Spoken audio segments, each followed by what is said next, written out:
है आप सभी का मैथ्स की क्लास यूट्यूब चैनल में। आज के इस वीडियो में मैं आपको ट्रिग्नोमेट्री के बारे में बताऊंगा, जिसमें मैं आपको ट्रिग्नोमेट्री के बेसिक्स बताऊंगा, उनके रेशियोज़ के बारे में बताऊंगा और रिलेशन बिटवीन रेशियोज़ के बारे में बताऊंगा। तो अगर आप हमारे चैनल पर अभी नए हैं तो प्लीज़ हमारे चैनल को सब्सक्राइब कर लीजिएगा, जिससे कि हमारे अगले वीडियोज़ की नोटिफिकेशन आपको समय समय पर मिलती रहें। तो अंग्रेजी शब्द ट्रिग्नोमेट्री जो बना है वो ग्रीक शब्दों से लिया गया है, जो ट्राई, गॉन और मेट्रॉन से लिया गया है, जिसमें ट्राई का अर्थ होता है तीन और गॉन का मतलब होता है भुजा और मेट्रॉन का अर्थ होता है माप। अतः त्रिकोणमिति का शाब्दिक अर्थ त्रिकोणमिति की भुजाओं और कोणों का मापन है। यह गणित की वह शाखा है जिसमें त्रिभुज की भुजाओं और कोणों के संबंधों का अध्ययन किया जाता है। और दोस्तों, मैं आपको यह भी बता दूं कि इसी की वजह से हम आज 3D तकनीक में इतने आगे निकल पाए हैं। इसका सबसे ज़्यादा श्रेय हमारी ट्रिग्नोमेट्री को ही जाता है।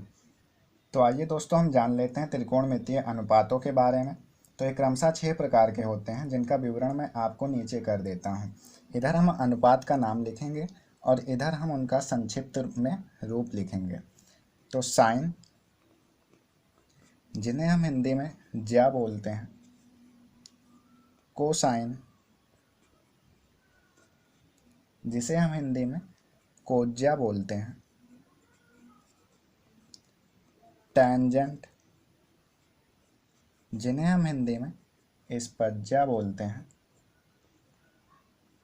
कोटैंजेंट, जिसे हम हिंदी में व्युत्क्रम स्पज्या बोलते हैं,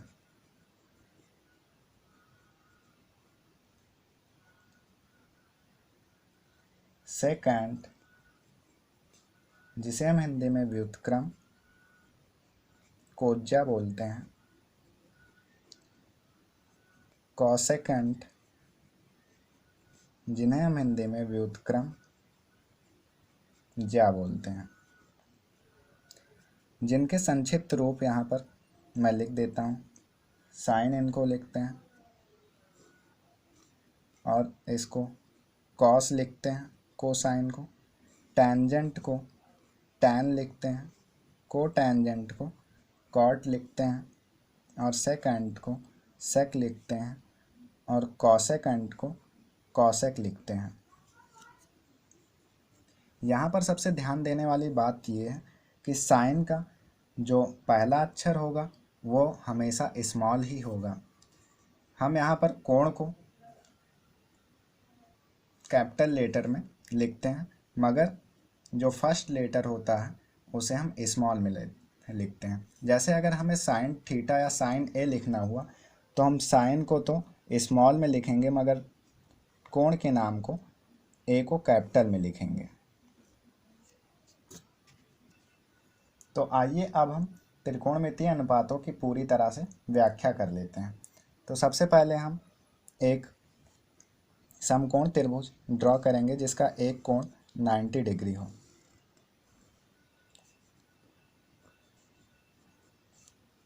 जैसा कि आप फिगर में देख सकते हैं, हमने एक समकोण त्रिभुज ड्रॉ कर लिया है जिसका एक कोण 90 डिग्री है और हम कोण ए को थीटा मान लेते हैं। कोण ए को अब हम थीटा मान लेते हैं।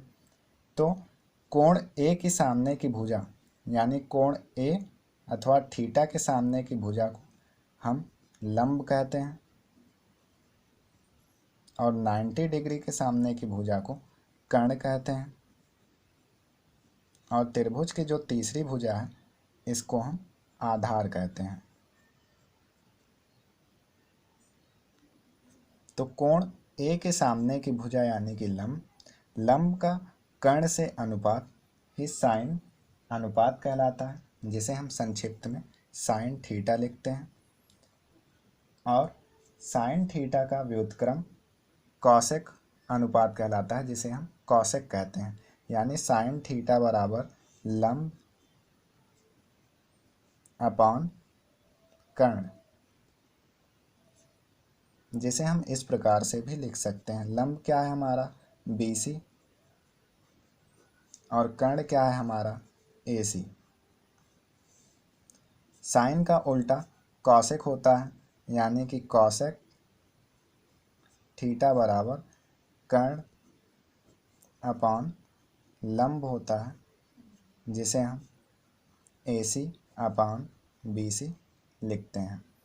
यहाँ पे जैसा कि मैंने बताया sine theta is equal to 1 upon cosec theta, यानी कि साइन कॉसेक का उल्टा होता है और कॉसेक साइन का उल्टा होता है। इस प्रकार से हम यह कह सकते हैं। तो आइए अब हम इसी प्रकार से कॉस, टैन, कॉट और सेक के लिए भी जान लेते हैं।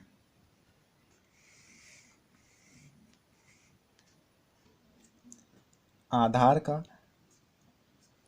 का कर्ण के साथ अनुपात कॉस अनुपात कहलाता है। तो cos theta is equal to Aadhaar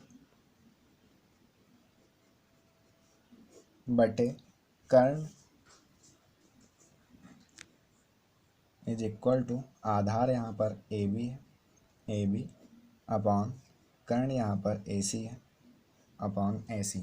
cos theta sec theta का उल्टा होता है और सेक थीटा कॉस थीटा का उल्टा होता है, इसलिए sec theta is equal to कर्ण अपॉन आधार, जहाँ पर कर्ण AC है और आधार AB है। यानी एक रिलेशन हमारा यह भी हो गया, cos theta is equal to 1 upon sec theta.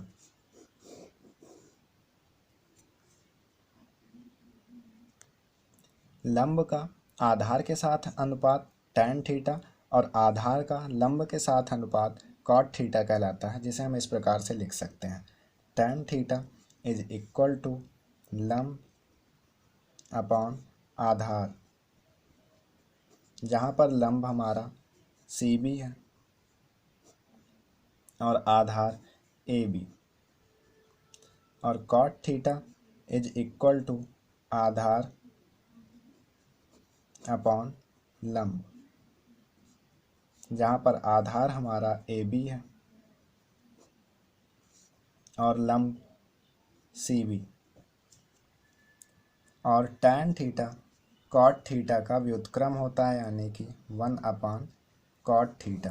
Tan theta is equal to 1 upon cot theta, जिसे हम इस प्रकार से भी लिख सकते हैं, tan theta into cot theta is equal to 1। इन सभी अनुपातों को हम एक खास ट्रिक के द्वारा याद कर सकते हैं, जो है LAL अपॉन KKA, जिसे हम सिंपली लाल बटे कक्का भी कह सकते हैं। L को लंब कहा गया है और A को आधार कहा गया है और K को कर्ण कहा गया है।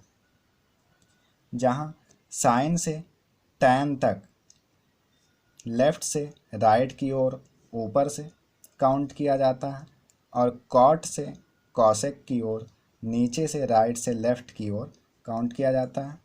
तो साइन के लिए हमें L अपॉन K, यानी कि लंब बटे कर्ण, और कॉस के लिए आधार बटे कर्ण, और टैन के लिए लंब बटे आधार, और कॉट के लिए आधार बटे लंब। अब यहाँ पे उल्टा हो जाएगा, नीचे से ऊपर की ओर और राइट से लेफ्ट की ओर। तो कॉट से कॉसेक तक हम नीचे से ऊपर की ओर और राइट से लेफ्ट की ओर जाएंगे। Cot theta is equal to आधार बटे लंब, और sec theta is equal to कर्ण बटे आधार, और cosec theta is equal to कर्ण बटे लंब। तो आइए अब हम इनके आपस के संबंधों के बारे में जान लेते हैं कि ये एक दूसरे से किस प्रकार से संबंधित होते हैं। जैसा कि मैंने आपको पहले से ही बताया हुआ है कि साइन थीटा कॉसेक थीटा का उल्टा होता है और कॉसेक थीटा साइन थीटा का उल्टा होता है, जिसे हम इस प्रकार से लिख सकते हैं, sine theta is equal to 1 upon cosec theta और इसलिए sine theta into cosec theta is equal to 1, जिसे हम इस प्रकार से भी लिख सकते हैं। इसी प्रकार से कॉस थीटा सेक थीटा का व्युत्क्रम होता है, तो cos theta into sec theta is equal to 1। और टैन थीटा कॉट थीटा का व्युत्क्रम होता है, तो tan theta into cot theta is equal to 1। जैसा कि हम टैन थीटा बराबर भी जानते हैं कि tan theta is equal to लंब बटे आधार, जहाँ पर लंब BC है और आधार AB, तो tan theta is equal to BC upon AB। अगर इसमें कर्ण का भाग कर दिया जाए ऊपर और नीचे दोनों में, तब फिर ये BC upon AC upon AB upon AC हो जाएगा। जैसा कि हम जानते हैं sine theta is equal to BC upon AC, यानी कि लंब बटे कर्ण, और cos theta is equal to AB upon AC, यानी कि आधार बटे कर्ण। तो यहाँ से हम इसका मान रख सकते हैं, जो कि sign theta upon cos theta के बराबर आएगा, जिसे हम संक्षिप्त में इस प्रकार भी लिख सकते हैं, tan theta is equal to sine theta upon cos theta. इस प्रकार से हम कॉट थीटा बराबर cos theta upon sine theta लिख सकते हैं, क्योंकि हम यह जानते हैं कि टैन थीटा कॉट थीटा का उल्टा होता है। तो tan theta sine theta upon cos theta है, तो कॉट थीटा उल्टा होगा, cos theta upon sine theta. तो अगर आपको हमारा वीडियो पसंद आया हो तो हमारे वीडियो को लाइक करिएगा, और इस वीडियो को अपने फ्रेंड्स के पास, अपने परिवार में, जिससे कि इस वीडियो को देखने से उसे लाभ हो सके, उसके पास शेयर कर दीजिएगा। तो मिलते हैं एक और नए वीडियो के साथ।